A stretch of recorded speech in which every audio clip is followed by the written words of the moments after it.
Hello students, welcome to my channel. আগের ক্লাসে আমাদের হয়েছিল সেলফ পলিনেশন। আজ আমরা শুরু করব ক্রস পলিনেশন। আচ্ছা, ক্রস পলিনেশন আমি কি বলেছিলাম নিশ্চয়ই তোমাদের মনে আছে। যদি দুটো প্ল্যান্ট থাকে, এটা একটা প্ল্যান্ট, এটা একটা প্ল্যান্ট, ক্রস পলিনেশনের ক্ষেত্রে কি হয় বলছে, যখন কোনো ফুলের পরাগরেণু এই যে ফুল, এই ফুলের যখন পরাগরেণু কি হবে, এই যে গাছটা আছে এই প্রজাতিরই অপর আর একটা গাছের কোথায় আসবে, গর্ভমুণ্ডে আসবে, তখন যে পলিনেশনটা হয় তাদেরকে আমরা কি বলি, ক্রস পলিনেশন বা ইতর পরাগযোগ। তাহলে সংজ্ঞাটা লিখি কি, যখন কোনো ফুলের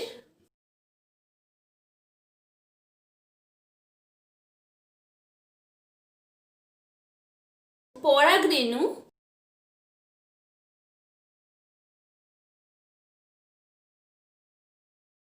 একই প্রজাতির অন্য কোনো গাছের গর্ভমুণ্ড,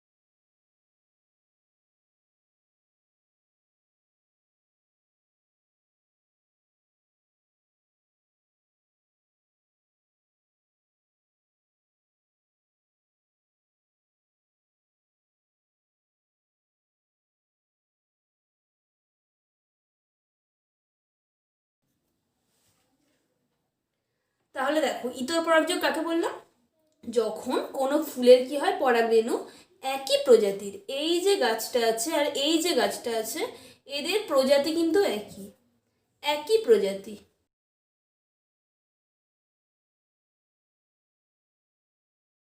তাহলে যখন কোনো ফুলের পরাগরেণু একই প্রজাতির অন্য কোনো গাছের ফুলের গর্ভমুণ্ডে পড়বে, তখন যে পলিনেশনটা হবে তাদেরকে আমরা কি বলবো, ইতর পরাগযোগ বা ক্রস পলিনেশন।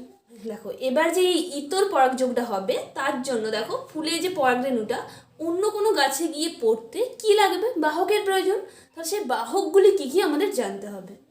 তাহলে চলো আমরা দেখে নিই ইতর পরাগযোগের বাহক।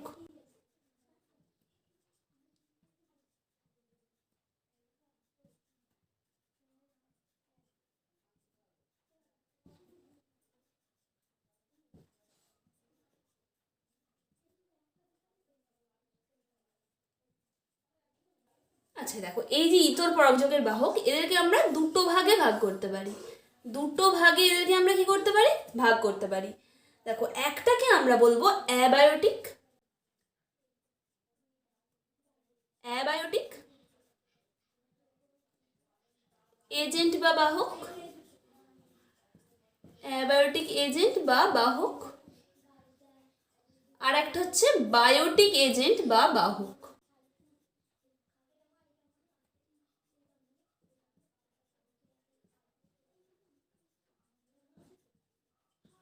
দেখো এই যে অ্যাবায়োটিক, এই অ্যাবায়োটিক কথার অর্থ কি, অজীব, এটা হচ্ছে অজীব। অজীব যে কোনো এজেন্টের মাধ্যমে যদি ঘটে তাদেরকে আমরা এই অ্যাবায়োটিক এজেন্টের মধ্যে ফেলি। আর বায়োটিক কথার অর্থ হলো জীব বা সজীব জীব। যে কোনো জীব যদি পলিনেশনে সাহায্য করে তাহলে তাদেরকে আমরা কিসের মধ্যে ফেলি, বায়োটিক এজেন্টের মধ্যে। দুই রকম অ্যাবায়োটিক এজেন্টের কথা আমাদের জানতে হবে, একটা কি বায়ুর মাধ্যমে আর একটা কি জলের মাধ্যমে। দেখো বায়ুর মাধ্যমে যেটা ঘটে সেই যে পলিনেশন সেটাকে আমরা কি বলি, অ্যানিমোফিলি।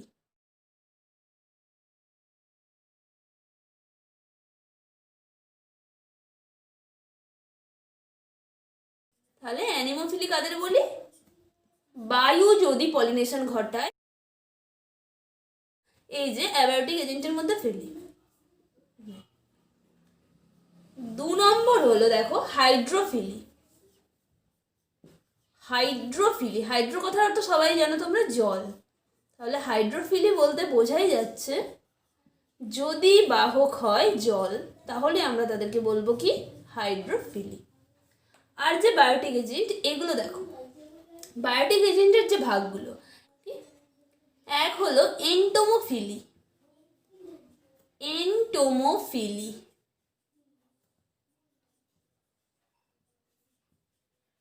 এন্টোমোফিলি হলো পতঙ্গের মাধ্যমে যদি পলিনেশন ঘটে তাদেরকে আমরা কি বলি এন্টোমোফিলি। 2 নম্বর আমরা আসি কাইরোপটেরোফিলি। কাইরোপটেরোফিলি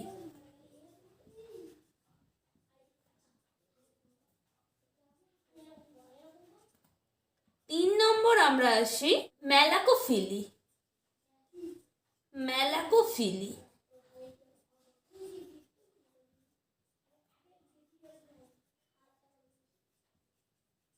আর 4 নম্বর আমরা আসি অর্নিথোফিলি।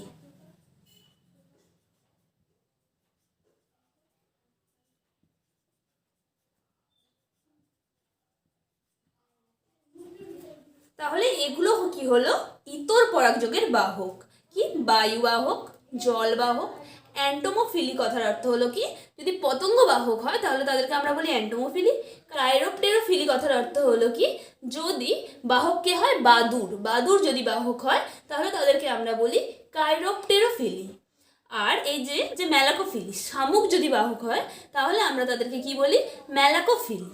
আর যদি পাখি বাহক হয় তাহলে আমরা তাদেরকে বলি অর্নিথোফিলি। তাহলে বোঝা গেল এগুলো হলো কি ইতর পরাগযোগের বাহক।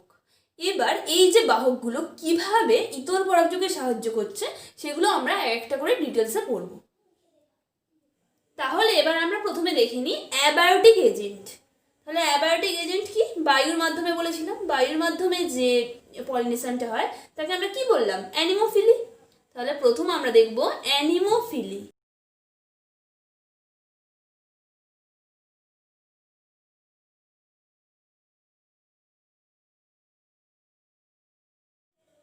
দেখো এই যে অ্যানিমো, এই যে অ্যানিমো কথাটা কোথা থেকে এসেছে জানো? অ্যানিমো কথাটা এসেছে কিন্তু অ্যানিমোজ থেকে। কোথা থেকে? অ্যানিমোজ। এই যে অ্যানিমোজ, এই অ্যানিমোজ কথার অর্থ কি? এই অ্যানিমোজ কথার অর্থ হলো ওয়াইন্ড, মানে কি বাতাস, মানে কি বাতাস।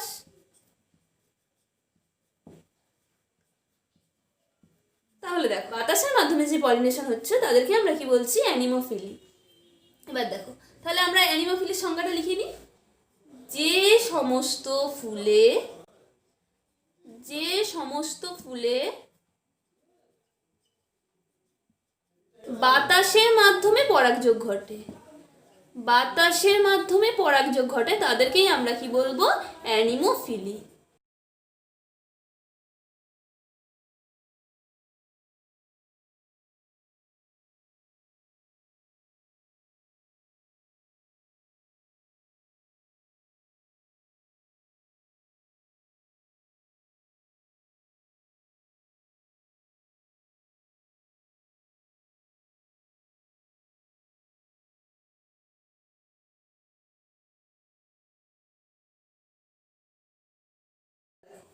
তাহলে বোঝা গেল অ্যানিমোফিলি। আচ্ছা অ্যানিমোফিলিকে আরেকটা কি বলা হয় বায়ু পরাগী। এর বাংলাটাকে কি বলা হয় সেটাও জেনে রাখতে হবে আমাদের। কি বলা হয় বায়ু পরাগী।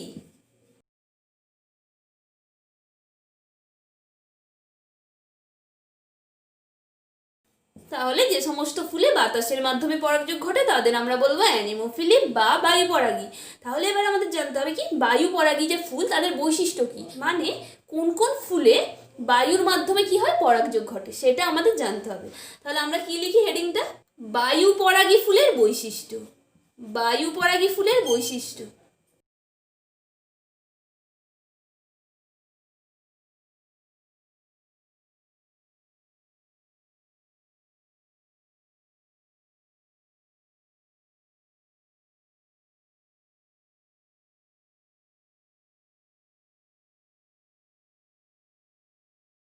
আচ্ছা দেখো যে বায়ু পরাগী যে সমস্ত ফুল তোমরা বলো, তাহলে তাদের প্রধান বৈশিষ্ট্য কি হওয়া দরকার? তা দেখো, যে ফুলগুলো হবে সেগুলোর কি বর্ণ বা গন্ধ থাকা দরকার?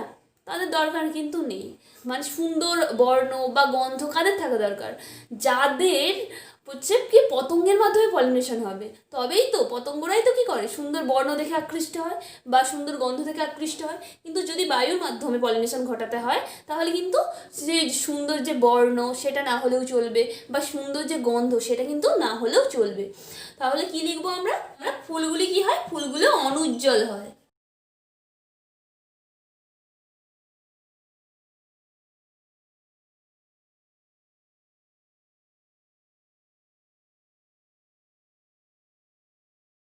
কেন?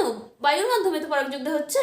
যদি ফুলগুলো উজ্জ্বল হয় তাহলে কার মাধ্যমে হয়ে যাবে? তাহলে তো পতঙ্গের মাধ্যমে হয়ে যাবে, তাহলে তো পতঙ্গরা আকৃষ্ট হবে। সেই জন্য বায়ু পরাগী যে সমস্ত ফুল সেখানে কি হয়? ফুলগুলো হয় কি অনুজ্জ্বল। 2 নম্বর কি হবে? গন্ধহীন। গন্ধ থাকার কিন্তু দরকার নেই। গন্ধহীন।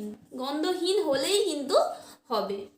3 নম্বর সবচেয়ে ইম্পর্টেন্ট যেটা, যে পরাগগুলো সেগুলোকে কিন্তু হালকা হতে হবে। তাহলে কি লিখবো? পরাগ হালকা হয়। পরাগ কেমন হয়? হালকা। দেখো, ওরা তো বায়ুর মাধ্যমে উড়ে উড়ে যাবে না, সেই জন্য ওদেরকে কি হওয়া দরকার? হালকা হওয়া দরকার। তাহলে 3 নম্বর আমরা কি লিখলাম? যে পরাগগুলি হালকা হলো। ফুলে কি থাকে? মকরন্দ থাকে বা নেকটার বলি, নেকটার থাকে, মানে ফুলের যে মিষ্টি একটা রস সেটা তো থাকে, মকরন্দ বলে সেটাকে। সেই মকরন্দ যদি থাকে তাহলে কি হয়? পতঙ্গরা আকৃষ্ট হয়। বায়ুর মাধ্যমে যদি পরাগযোগ হয় তাহলে সেই মকরন্দ কি থাকার কোনো দরকার নেই। মকরন্দ থাকার দরকার নেই। মকরন্দ থাকলে কার মাধ্যমে হয়ে যাবে? মকরন্দ থাকলে তবে তো পতঙ্গরা আসবে, তখন কি হয়ে যাবে? সেটা পতঙ্গ পরাগী হয়ে যাবে। বায়ুর মাধ্যমে যদি হয় তাহলে কি মকরন্দ থাকার দরকার নেই, মকরন্দ থাকবে না।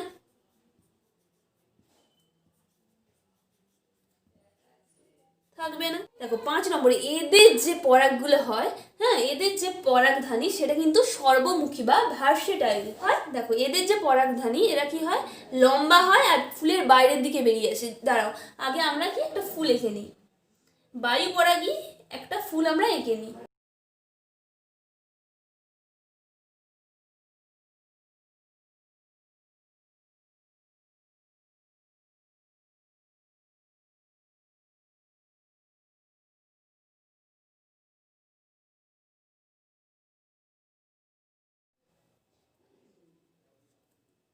আর এদের যে গর্ভকেশরগুলো হয় সেগুলো কেমন হয় দেখো? সেগুলো হয় ফেদারি, অর্থাৎ দেখো কেমন, এই যে লোম লোম লোম লোম রেশমের মতো। এগুলোই এদের কিন্তু গর্ভমুণ্ড।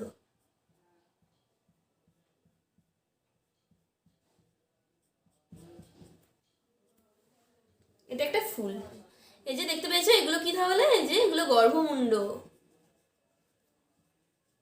গর্ভমুণ্ড। আর এই যে এইটা দেখতে পেয়েছো, এগুলো তো পুংকেশর। পুংকেশর।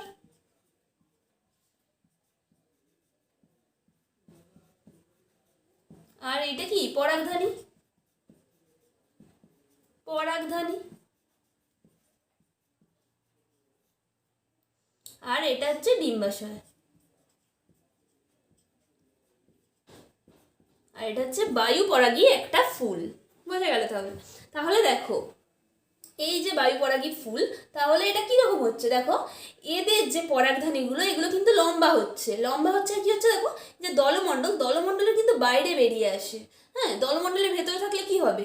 যে দলমণ্ডলের ভেতরে যদি থাকে তাহলে বায়ু যখন প্রবাহিত হবে তখন কি হবে? এই পরাগগুলো নাও বাইরে যেতে পারে। দেখো, ওই জন্য এরা কি হয়? যে দলমণ্ডলের বাইরে চলে আসছে, যাতে বায়ু দিলে কি হয়? পরাগধানী থেকে পরাগ কোথায় চলে যায়?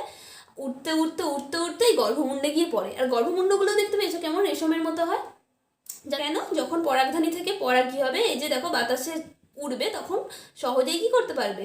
এরা এদেরকে কি করতে পারবে? সংস্পর্শে আনতে পারবে, সেই জন্য। তাহলে বোঝা গেল? তাহলে 5 নম্বরে কি লিখবো? পরাগধানী। পরাগধানী লম্বা। পরাগধানী কেমন হয়? লম্বা হয়।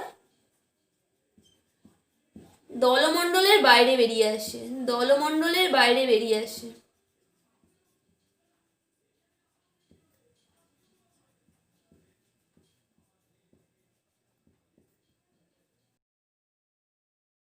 আর কি লিখবো? পরাগধানীটা কি? সর্বমুখী। সর্বমুখী বা ভার্সেটাইল। আর একটা ব্যাপার হয়, কিছু কিছু কি হয়, ফুলের যে পরাগ আছে, ফুলের পরাগগুলো কেমন বলো তো? সেই যে ফুলের পরাগ, তাদের মধ্যে বা কি দেখো, দুটো ডানা দেখা যায়। ডানা থাকলে কি হবে বলো তো? বায়ুতে ওরা অনেকক্ষণ ভেসে থাকতে পারবে, বায়ুতে ওরা অনেকক্ষণ ভেসে থাকতে পারবে, এটা ওদের সুবিধে।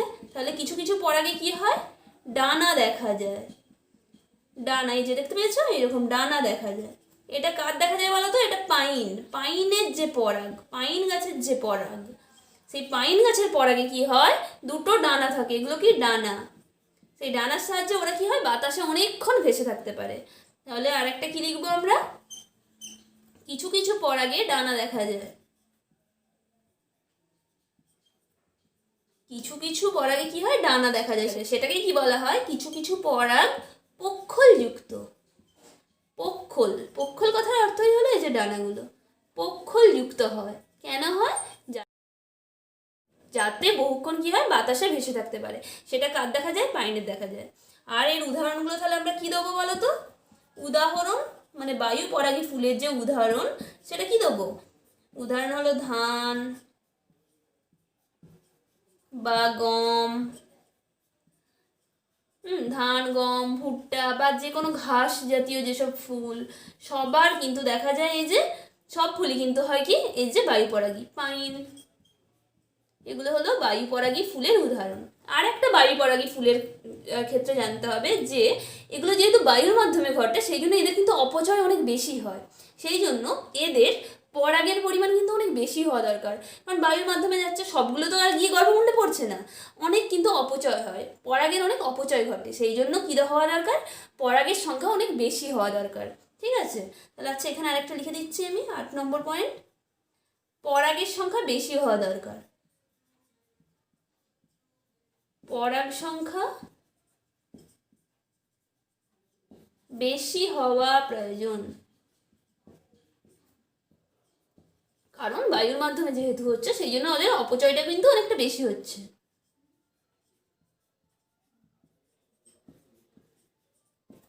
তাহলে এই হলো কি আমাদের যে অ্যানিমোফিলিক বা বায়ু পরাগী ফুলের বৈশিষ্ট্য উদাহরণ। আচ্ছা, তোমরা এর একটা স্ক্রিনশট নিয়ে নিতে পারো। আজ এই পর্যন্তই। পরের দিন আমরা বাকিটা আলোচনা করব। আমার ভিডিও যদি তোমাদের ভালো লেগে থাকে তাহলে একটা লাইক দিয়ে আমার চ্যানেলটি সাবস্ক্রাইব করে নিও আর বন্ধুদের মধ্যে শেয়ার করে দিও। Thank you.